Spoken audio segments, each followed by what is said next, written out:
The stagecoach lurched hard to the left as the first gunshot cracked across the prairie, and Julia Beckett felt the whole world tip sideways. She threw her arm around the boy beside her, pressing him down into the seat as the driver's shout turned into a scream, and the coach hit a rut at full gallop. Wood splintered.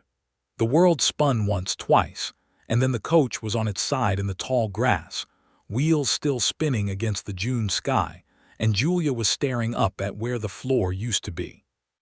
"Tommy," she gasped, feeling for the boy. "Tommy, are you hurt?" "No, ma'am," came the shaking voice from somewhere near her hip, and she reached down and found his small hand and gripped it hard. Outside, hooves thundered closer. Men were shouting orders she could not make out over the ringing in her ears, and somewhere above her the driver was groaning, pinned beneath the overturned box where he had been thrown from his seat. Smoke and dust rolled through the shattered window, and through it she saw 4 riders circling, kerchiefs pulled up over their faces, rifles already leveled. She had the water claim papers sewn into the lining of her traveling case.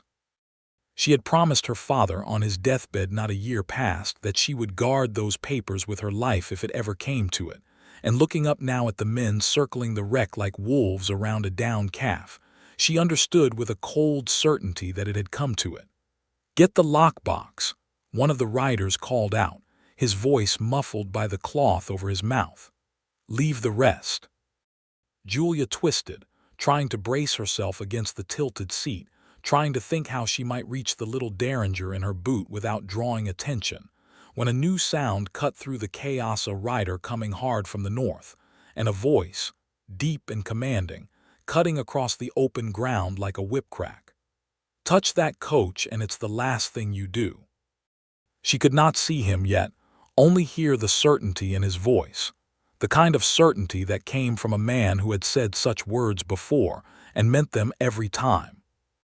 One of the masked riders wheeled his horse to face the newcomer, rifle already swinging up, and a shot rang out, not from the rider, but from the stranger, so fast Julia barely registered the motion of his arm before the rifle was knocked spinning from the outlaw's hands, and the man was clutching his wrist and cursing.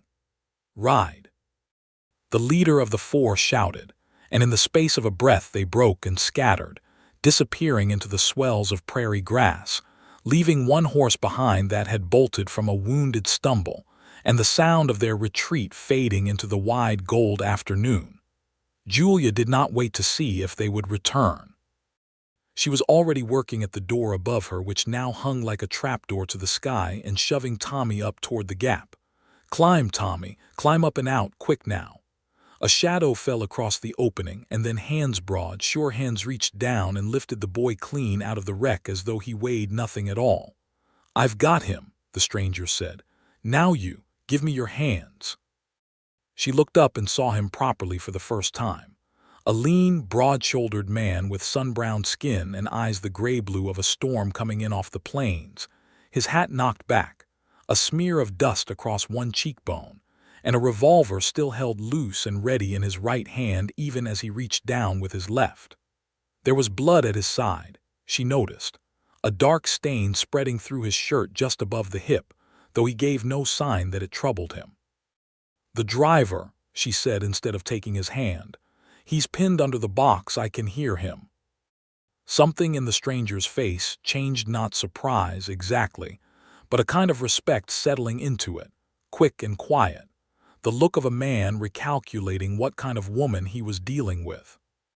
He nodded once and swung down from his saddle without another word, dropping into the wreck beside her, and together they worked at the crushed side panel that had trapped the driver's leg, Julia bracing her shoulder against the splintered wood, while the stranger heaved with both hands until the panel gave with a groan and the old driver could be pulled free, pale and cursing but alive. His leg twisted but not, she thought, broken clean through. "You're bleeding," she said to the stranger once the driver was laid out safely in the grass, Tommy hovering nervous and wide-eyed beside him. "It's nothing," the stranger said, and pressed his hand briefly to his side before letting it drop, as though the gesture cost him something to allow even that much. "Name's Stephen Garrison. I've got a wagon train coming up behind me, not a mile back. We'll get you all into Prairie Junction before dark." "Julia Beckett," she said, and found herself studying him even as she said it, this man who had ridden into gunfire for strangers and now stood there bleeding as though it were a minor inconvenience, a smudge on his boot rather than a bullet in his flesh. That was a fine shot, knocking the rifle from his hand instead of putting him down. "Didn't want it to be a hanging matter for anybody today," he said simply. "Bad enough as it is." He walked to check on the horses, favoring his right side just slightly, just enough that she noticed, and Julia found herself wondering what manner of man made a point of mercy in the middle of an ambush, and what manner of man rode in armed and unafraid to save a stranger's stagecoach with no promise of reward. She did not yet know that the papers hidden in her traveling case, the papers those masked riders had come to steal, would become the thread that bound her fate to his for the rest of both their lives. She only knew, watching him lift the injured driver as gently as he had lifted Tommy, that she had never in her 25 years seen a man so plainly dangerous and so plainly gentle in the very same motion. The wagon train came up within the hour, 8 canvas-topped wagons rolling to a halt at the sight of the wreck, and the families within, the Hargroves, the Dateses, 3 other families whose names Julia would come to know well in the weeks ahead poured out to help. Children were fed. The driver's leg was splinted by a woman named Ruth Hargrove who had some skill with such things, and Julia sat in the shade of a wagon wheel with Tommy pressed against her side, watching Stephen Garrison move among his people with the same quiet authority he had shown facing down 4 armed men. And she thought, not for the first time in her life, but with an unfamiliar ache behind the thought, that some men were simply built to be depended upon. It was near dusk when they finally rolled the last mile into Prairie Junction, the railhead town spread along the Kansas Pacific tracks in a sprawl of raw lumber buildings, corrals, and the low constant ball of cattle penned for shipping. Dust hung gold in the last light, and cowhands lounged along the boardwalks, while speculators in eastern coats argued prices outside the stockyard office, and somewhere a piano was already going in one of the saloons, though the sun had not yet fully set. It was a town built fast and rich on cattle money, and Julia had never much liked coming into it, though she had made this same ride a dozen times in the 2 years since the railroad reached this stretch of Kansas, and turned a sleepy river crossing into a boomtown overnight. She helped Tommy down from the wagon that had carried them the last stretch, and turned to find Stephen Garrison dismounting stiffly, his jaw tight, one hand pressed briefly to his side before he caught himself and let it fall. "You ought to see the doctor," she said. "I ought to see my wagon settled first," he said, and there was no arguing with the set of his mouth, so she let it go, though she marked the paleness beneath his sunburn and told herself she would ask after him in the morning, if only out of the plain decency owed to a man who had ridden into danger on her behalf. She did not yet understand how much more she would come to owe him, nor how much, before the summer was done, he would come to owe her in return. The town's only hotel had no rooms left, filled as it was with cattle buyers and drummers, so Julia arranged for Tommy and the injured driver to be looked after by the station master's wife, while she saw to sending a telegram ahead to the aunt in Prairie Junction, who was meant to take the boy in. It came back within the hour with news that struck her like another blow after the day's violence. The aunt, Mrs. Colby, had died of a lung fever not 3 weeks past, and there was no one left in town to claim the boy at all. Julia looked down at Tommy, 10 years old and already an orphan twice over in the space of 2 months, his parents lost to a prairie fire in May, and now this last thread to family burned away as well, and she made up her mind without much debate at all. "You'll stay with me a while," she told him, "until we sort something proper out. Is that agreeable?"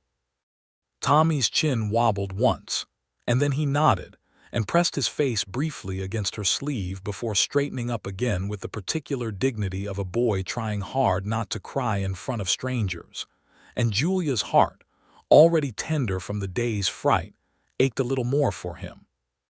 She thought she would see Stephen Garrison once more before her business in Prairie Junction was done, to thank him properly, to ask after his wound. But she did not expect that the next time she saw him, he would be half out of his senses with fever, and that it would fall to her to save the life he had so freely risked for hers. 2 days later, word came to the boarding house where Julia had taken a room with Tommy that one of the wagon train men had collapsed near the livery, and that no one could rouse him properly, and that the town doctor was 3 farms out setting a broken arm and could not be found. Julia did not need to be told who it was. She had marked, in the 2 days since the ambush, that Stephen Garrison had not once come by the general store or the land office where she had conducted her business, though she had half hoped he might, and some instinct told her before she even reached the livery that the wound in his side had not been nothing after all. She found him laid out on a pile of horse blankets in the shade of the livery's lean-to, his shirt soaked through with sweat despite the mild evening, his face flushed a dangerous red, and when she knelt and pressed her palm to his forehead, she nearly recoiled at the heat of him. "He took a bullet crease at the ambush," said Frank Osler, the wagon train scout, wringing his hat in his hands. "Said it weren't nothing but a graze, wouldn't let none of us look at it proper." "Fool man," Julia said, though there was no real anger in it, only fear dressed up as scolding, and she pulled his shirt open at the side and found the wound. Not the clean graze he had claimed, but a deep furrow along his ribs, angry and swollen, the skin around it hot and shining and already showing the first threads of red streaking toward his heart. "This has gone bad. He's had it hidden 2 days at least." "Doc's out on the Miller place," Frank said helplessly. "Might not be back till morning." Julia looked down at Stephen Garrison's fevered face, at the man who had ridden fearless into gunfire to save strangers, and then said nothing of his own wound rather than trouble anyone with it, and something in her settled into the same calm certainty she had felt kneeling beside the trapped stagecoach driver 2 days before. "Then we won't wait on the doctor," she said. "Help me get him onto a wagon. He's coming with me." Her homestead lay 4 miles out from Prairie Junction along Cottonwood Creek, close enough for a wagon ride even with an unconscious man in the bed. And by the time they arrived, the sun had gone down, and Julia's hands were already moving through the old, familiar motions her mother had taught her a lifetime ago, motions she had not needed since her mother's own death from a fever much like this one, and since her father's slower decline the year past that no herbs or poultices could have cured. She had sworn, after burying her father, that she was done nursing the dying. And yet here she was again, boiling water and tearing clean linen and grinding willow bark for the fever, because the alternative was letting a man die in a livery stable for the crime of being too stubborn to admit he was hurt. "You'll need to hold him steady," she told Frank Osler and the 2 other men who had helped carry Stephen in and lay him on the bed in the small back room that had been her father's. "This is going to hurt him, and there's no kind way to do it." She cleaned the wound with carbolic diluted water, wincing in sympathy every time Stephen groaned and thrashed weakly under the men's hands, and packed it with a poultice of yarrow and comfrey she kept dried in her mother's old tin box, and bound it tight, and then there was nothing left to do but wait, and hope the fever broke before it burned through whatever strength remained in him. It did not break easily. The first night, Stephen's fever climbed so high that he began to mutter and thrash, calling out names Julia did not recognize, fighting an unseen enemy in whatever fevered country his mind had wandered into. She sat beside him with cool cloths and the patience her mother had taught her, sponging his brow and throat, forcing sips of willow bark tea between his cracked lips when his ravings allowed it. And Tommy, unable to sleep himself, sat quiet in the corner with a blanket around his shoulders, watching with the solemn attention of a boy who had already learned, too young, what it looked like when death came calling and had to be argued with. "Is he going to die, Miss Julia?"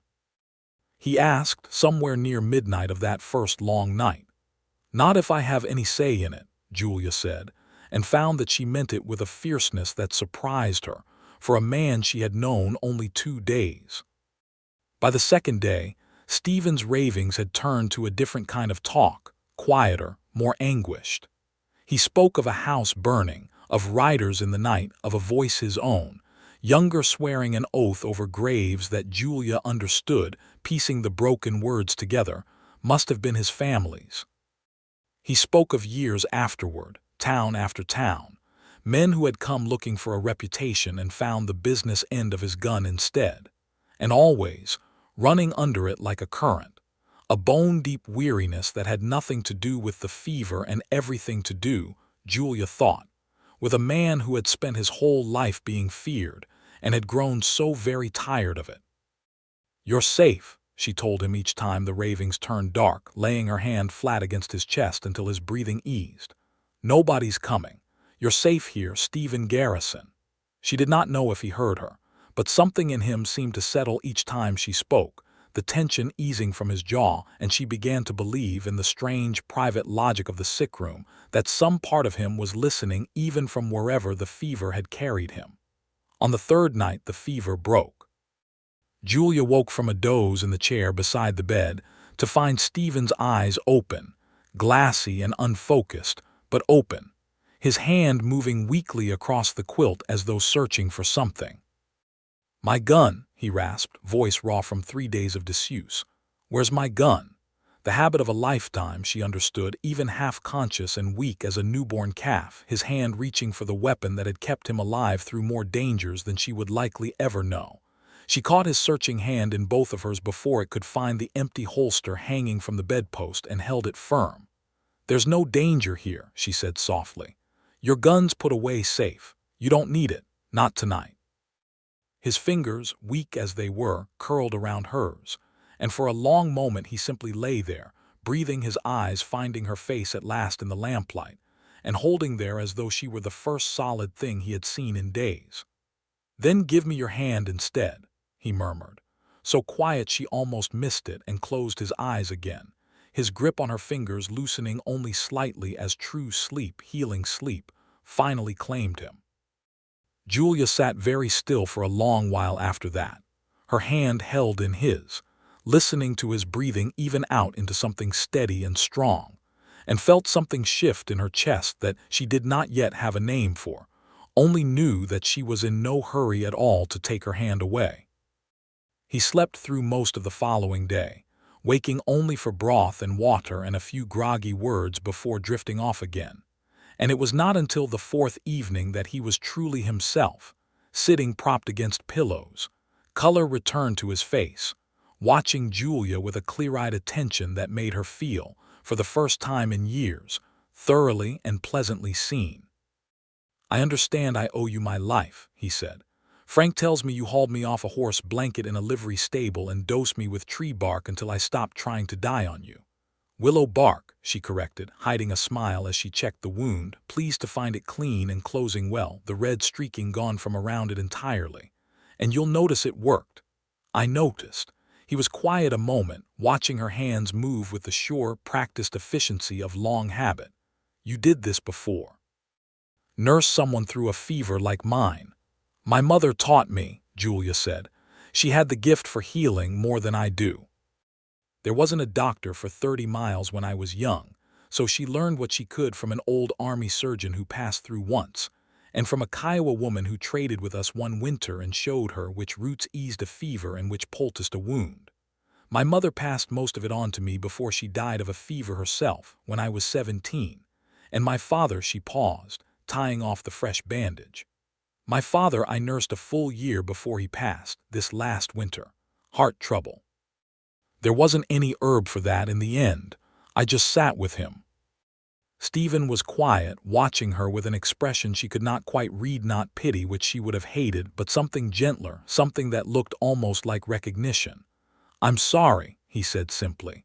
"For both of them, it's a hard thing watching someone you love fade and not being able to stop it." "You know something of that yourself," Julia said before she could stop herself. "You spoke of a fire in your fever, of graves."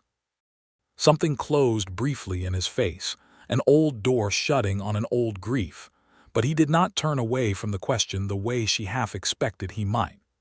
"My family's homestead down in Texas when I was 17, he said. Raiders came through in the night.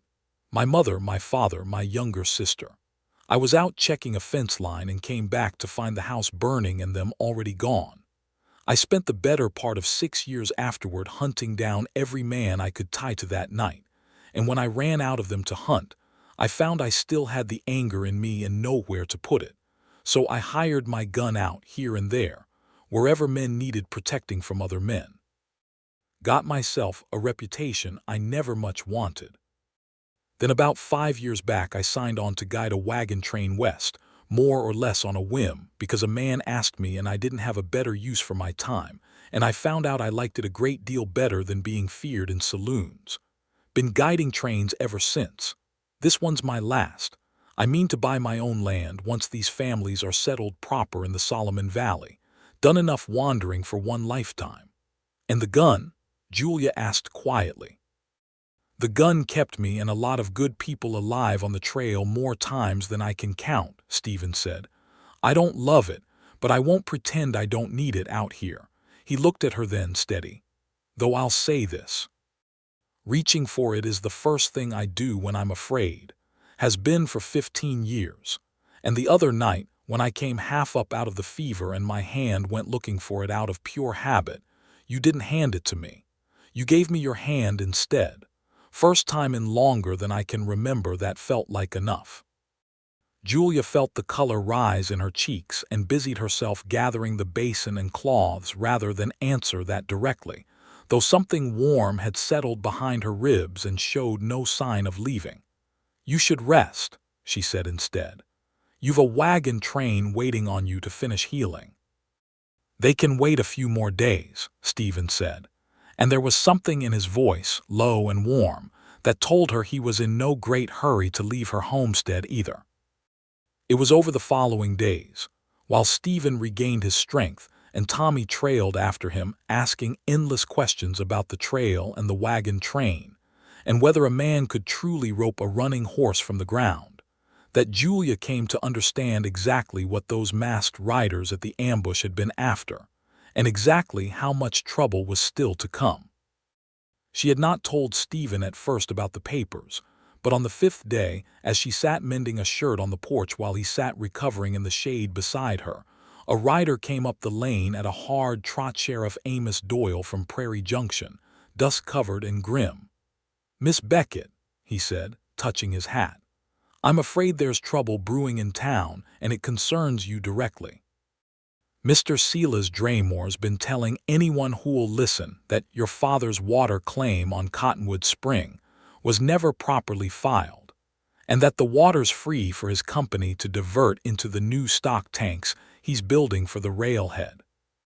Says without it, half the cattle coming through this season won't survive the holding pens, and the whole town'll lose the shipping trade to Ellsworth or Wichita instead. He's got the county land office looking into it." Julia set down her mending, her heart going cold despite the warm afternoon. "My father's claim was filed in '68, proper and legal, before the Kansas Pacific ever laid track through here," she said. "I have the original filing papers myself. I was carrying them back from the land office in Prairie Junction the very day that stage was ambushed." Sheriff Doyle's face went very still. "You think Draymore had a hand in that ambush?" "I think," Julia said slowly, "that it is a very great coincidence that 4 masked riders tried to take my lockbox at gunpoint on the very same week Silas Draymore began telling this town my father's water rights don't exist."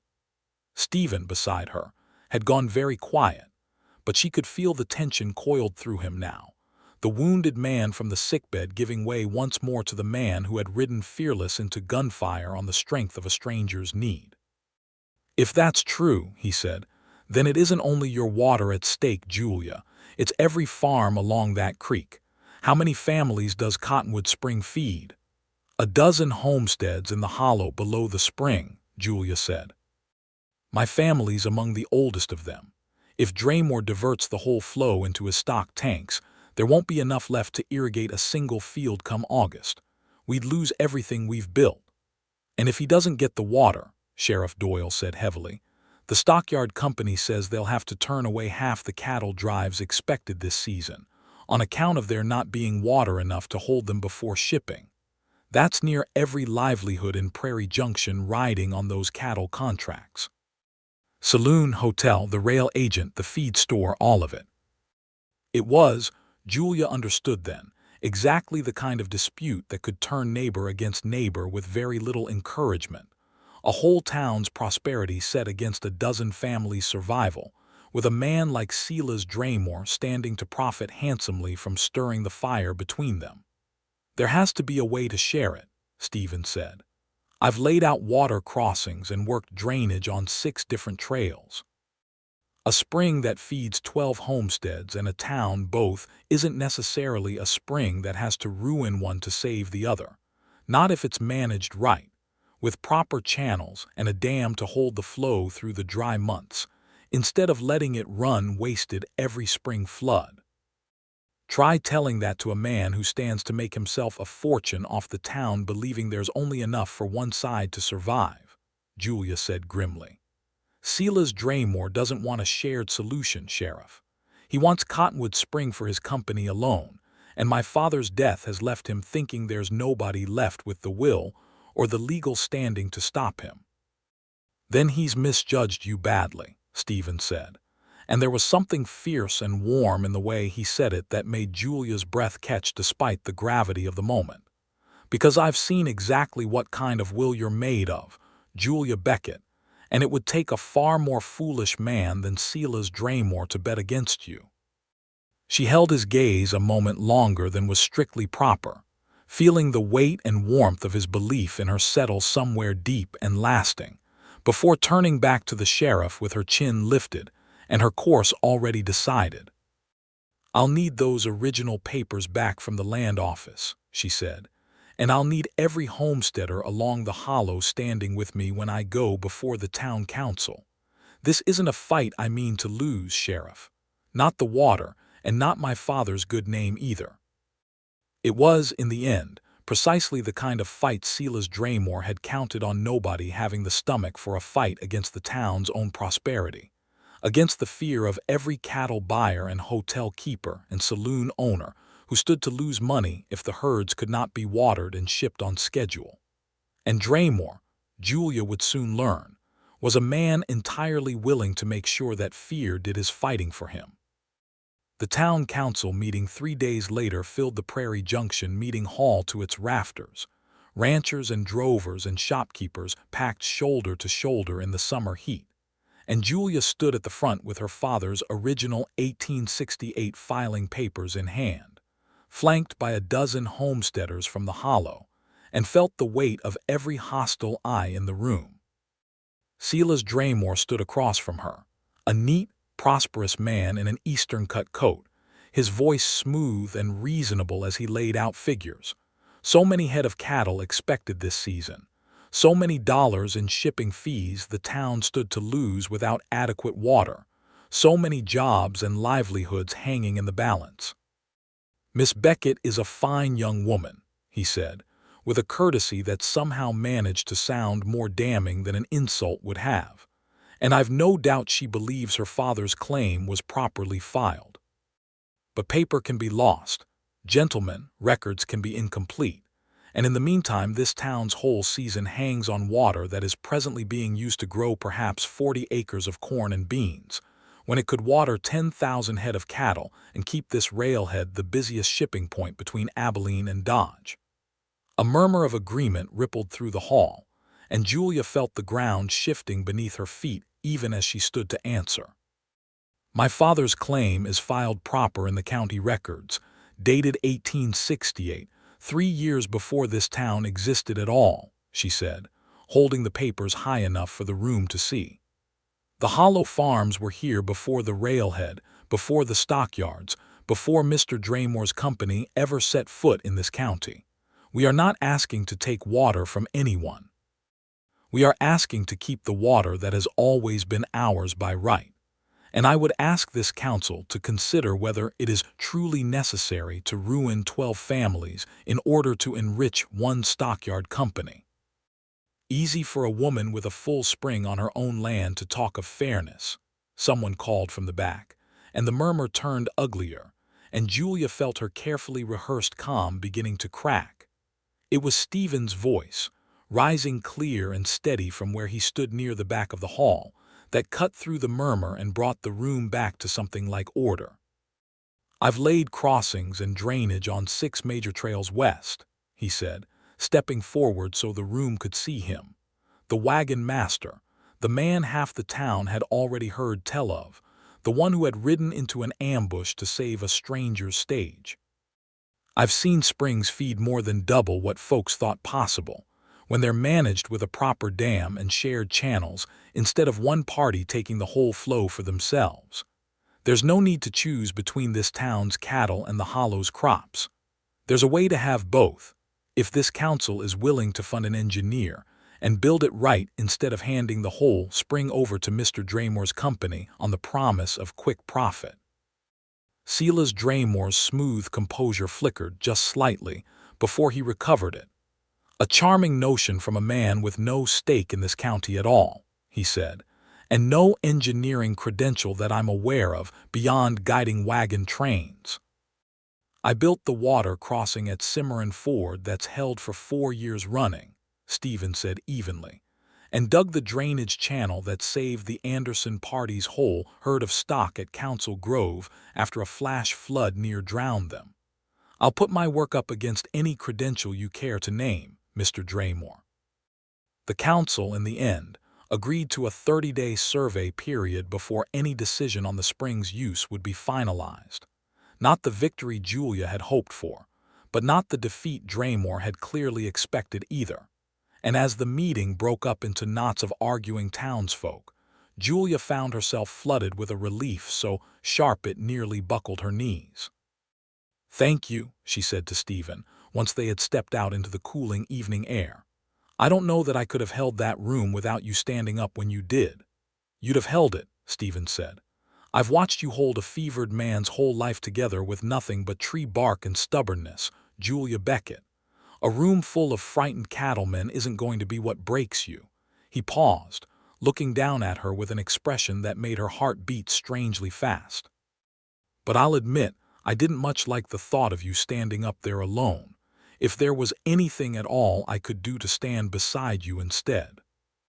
It was the closest either of them had come, in the 2 weeks since the ambush, to saying plainly what had grown up quietly between them in the sick room and on the porch, and in the long evening since a tenderness neither had asked for, and neither, Julia suspected, was now willing to give up. But there was no time that evening to say more, for Sheriff Doyle came hurrying up the boardwalk with news that drove every softer thought from both their minds. "Draymore's filed a complaint against you, Garrison," the sheriff said grimly. "Says a witness saw a man matching your description holding up the Cimarron stage 2 nights back, robbing the strongbox at gunpoint.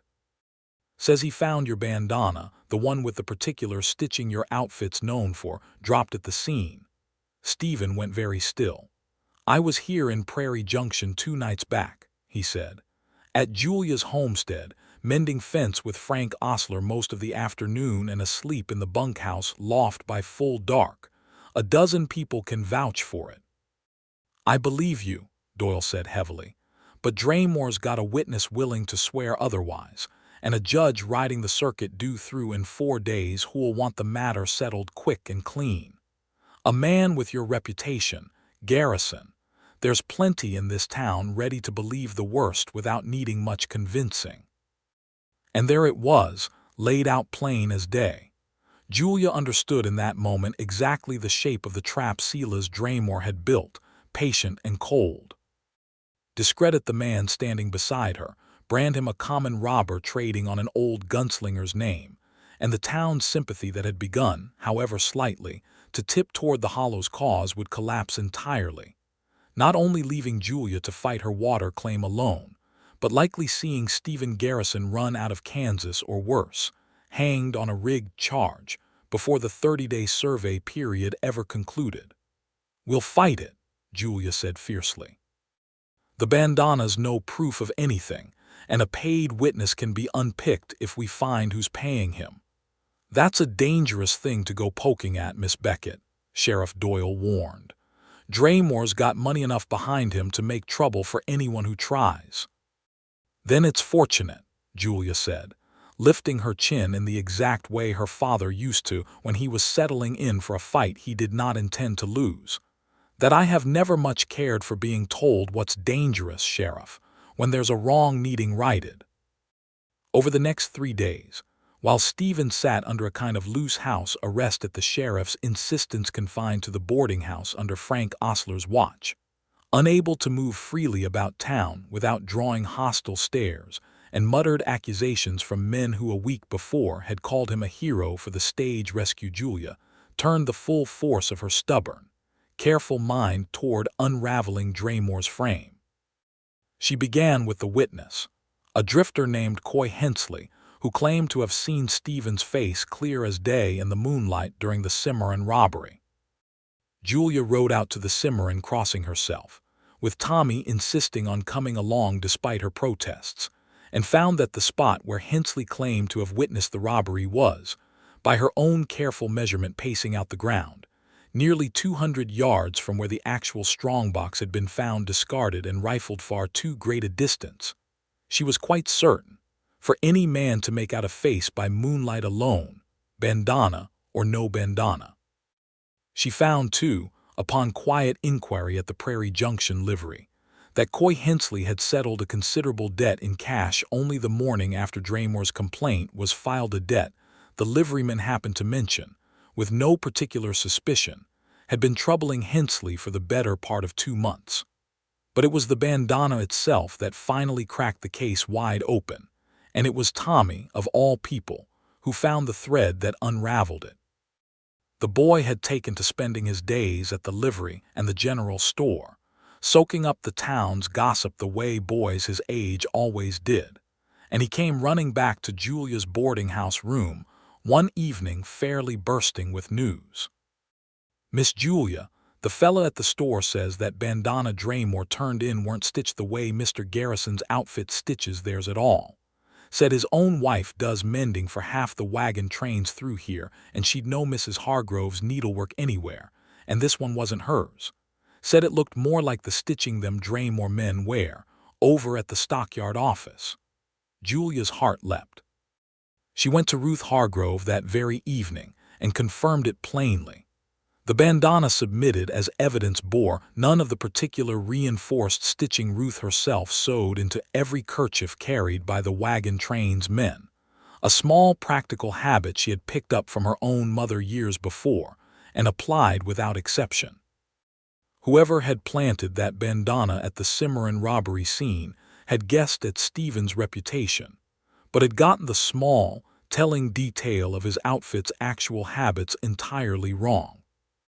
Armed with Ruth's sworn testimony, the liveryman's account of Hensley's suspicious debt, and her own careful measurements proving the impossibility of the witness's claimed sightline, Julia rode into Prairie Junction the morning the circuit judge arrived and presented the whole of it to Sheriff Doyle before the hearing could even properly begin. The judge, a weathered, unhurried man named Judge Elias Corning, who had seen enough frontier justice bought and sold in his year's riding circuit to be thoroughly unimpressed by convenient witnesses and suspiciously timed debts, dismissed the complaint against Stephen Garrison within the hour, and ordered Coy Hensley held for questioning regarding who exactly had paid him to lie.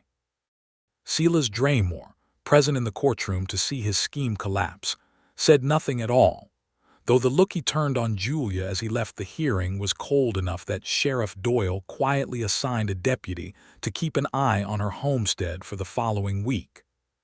Stephen found her outside the courthouse afterward, and for a long moment neither of them spoke, only stood there in the dusty street with the whole town's attention still half turned their way, before he reached out and took both her hands in his.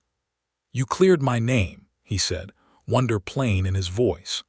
"You rode out to Cimarron and measured the ground yourself and pulled the truth out of a liar and a stitched bandana, and you did it in 3 days flat. You saved a stagecoach full of strangers without a second thought for your own hide," Julia said, her voice unsteady with feeling she no longer tried very hard to hide. It seemed only fair that somebody return the favor. "Julia," he said, and something in the way he said her name, low and full, told her the words that were coming meant more than simple thanks. "I have been fighting other men's battles with a gun in my hand for 15 years, and I never once felt the way I feel watching you fight mine with nothing but good sense and a stubborn heart. I don't rightly know what to call what's grown up between us these past weeks, but I know I don't want to ride out of Prairie Junction without finding out."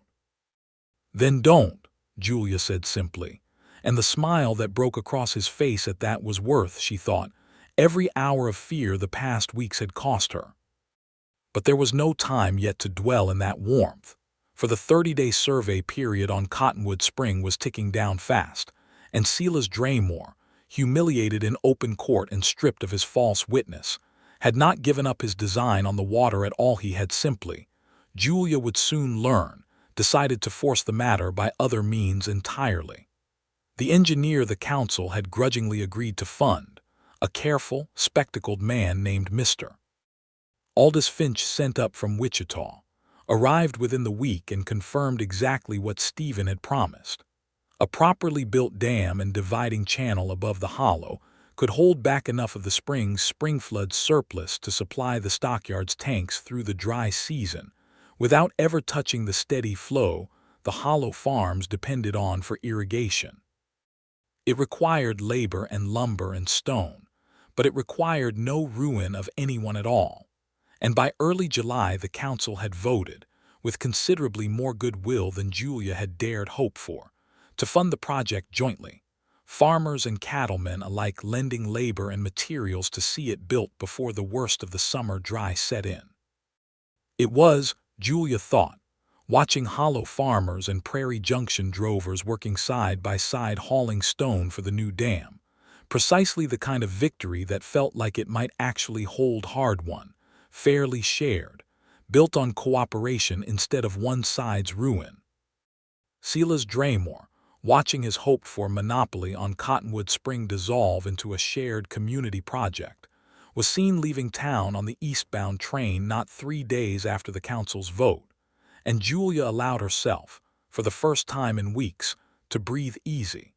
She should have known better than to trust that a man like Draymore would simply accept defeat and go home. The dam and dividing channel took the better part of 3 weeks to build, and Julia spent nearly every one of those days out at the construction site alongside Stephen, who had thrown himself into the engineering work with the same quiet, competent focus he brought to everything, teaching local men how to shore up the channel walls and where to set the spillway gates. And Julia found herself, in the long working days and the warm evenings after, falling more thoroughly in love with him with every passing hour, not for any single grand gesture, but for the accumulation of small things. The way he always made sure Tommy had a task that made the boy feel useful and important rather than underfoot. The way he brought her water without being asked, on the hottest afternoons before she even realized her own thirst. The way he listened, truly listened, when she spoke, weighing her words as carefully as he weighed the stress on a dam wall. And Julia, in turn, found small ways to show him what safety looked like to a man who had spent his whole adult life being feared rather than cherished. She began sitting beside him at the end of each long working day, not to tend a wound this time, but simply to be near him, sharing supper on the porch while Tommy chattered about the day's adventures, letting silences stretch comfortable and unhurried between them, showing him through nothing more dramatic than steady, patient presence, that he did not need to earn his place at her table through any feat of arms, that he was welcome simply for being himself. "You know," he told her one evening, as the last light faded gold and pink over the hollow and Tommy dozed against the porch post, worn out from a day spent hauling water buckets to the construction crew, "I spent so many years thinking a man like me, with my history, wasn't fit company for decent folk.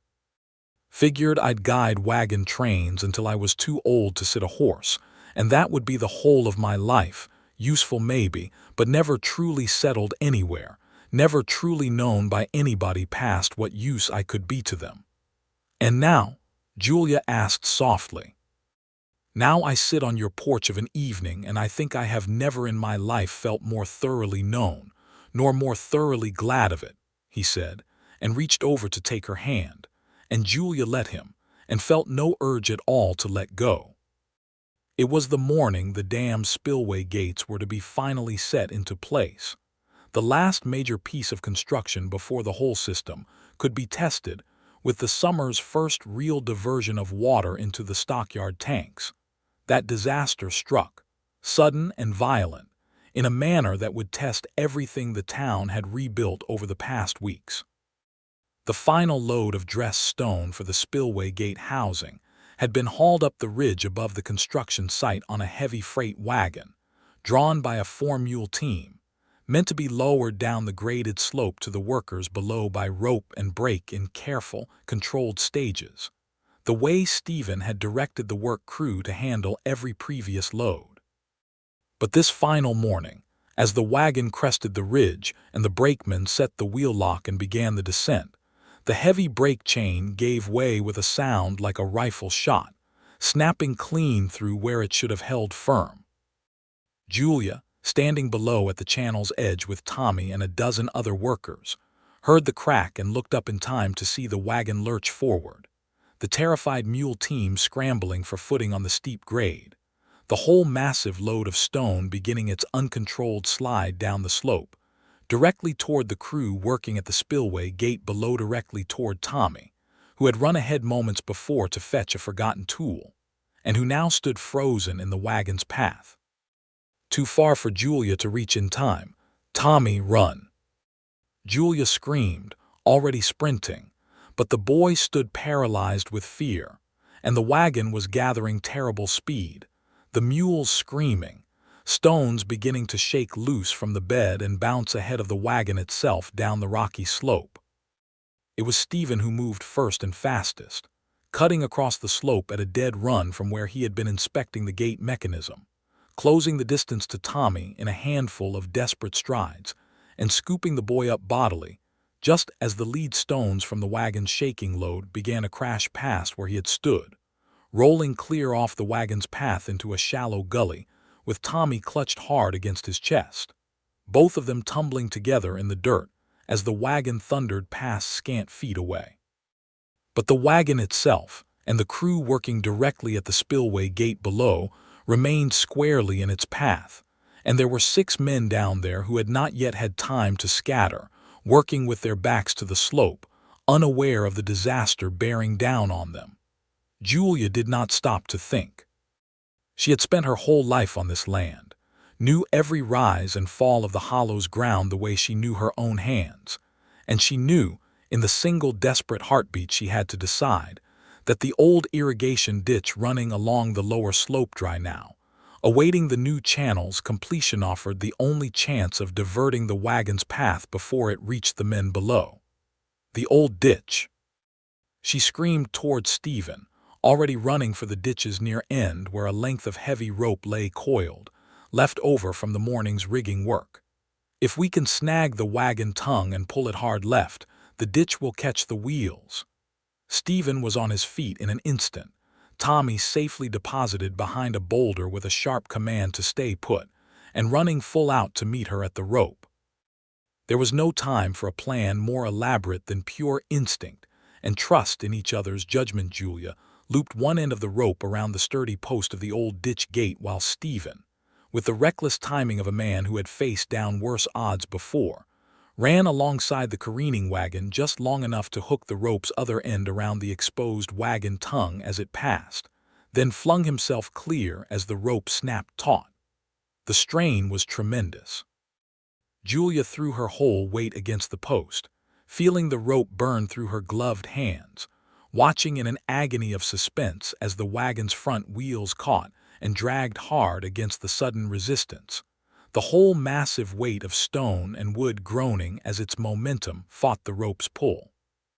For one terrible moment she thought the post itself would tear free of the ground entirely, but Stephen was there beside her in the next instant, adding his own strength to hers, and together they held the line just long enough for the wagon's dragged front wheels to catch the lip of the old ditch and pitch sideways, the whole load finally shuddering to a grinding, chaotic halt in a cloud of dust, not 20 feet from the startled, scrambling crew below, who had only just realized their danger and thrown themselves clear. For a moment, nobody moved at all. Then the crew below erupted into shouts of relief and disbelief, and Tommy came scrambling out from behind his boulder to fling himself against Julia's side, and Stephen, breathing hard, dust-covered, his hands raw from the rope, turned to Julia with an expression of such open wonder and love that she felt her own breath catch entirely away.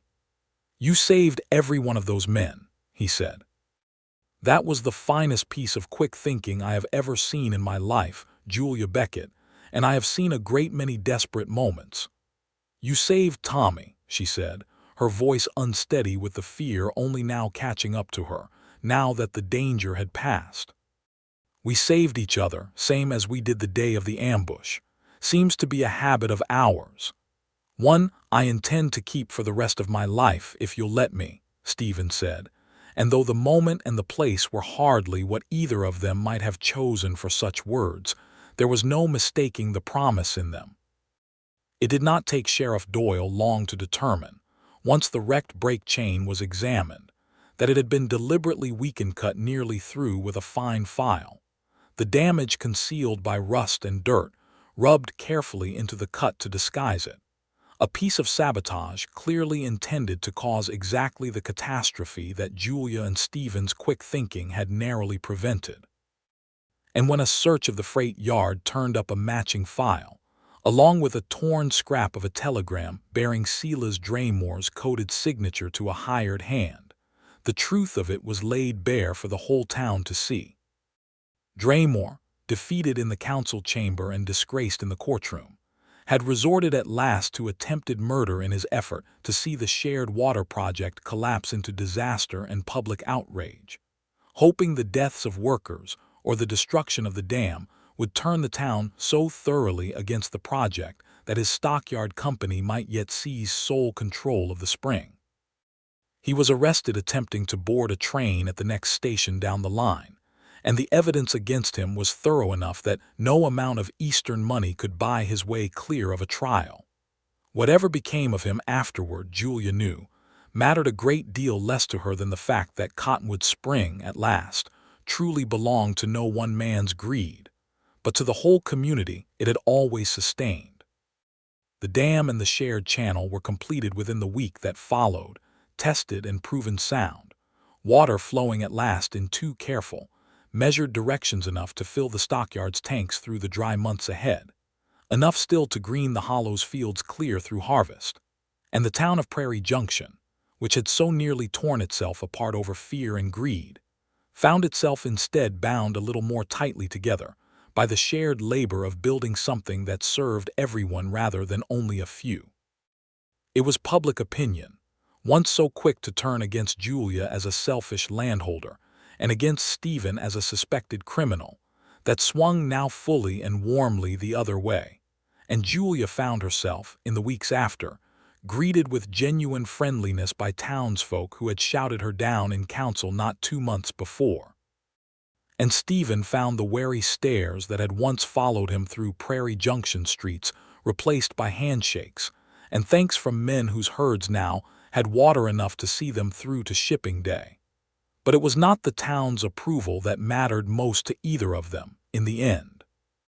It was the evening, some 10 days after the dam's completion, when Stephen came riding out to Julia's homestead in his good shirt, freshly shaved, his old gun belt notably absent from his hip for the first time since Julia had known him, and found her on the porch with Tommy, shelling peas in the last warm light of a golden summer evening. "You've come without your gun," she observed, setting down her bowl of peas, something in her chest already beginning to race at the sight of him standing there so deliberately unarmed. "I've come to hang it up for good," Stephen said. "I spoke with the families this morning. They're settled fine now, 3 days' ride short of the Solomon Valley, and Frank Osler's a fine enough hand to see them the rest of the way without me. My work as a wagon master is done, Julia. 15 years I've carried that gun because I believed it was the only thing that made me useful to anybody, the only thing that kept the people I cared about safe. But these past weeks I've learned different. I've learned that what kept those men safe on the slope wasn't a gun at all.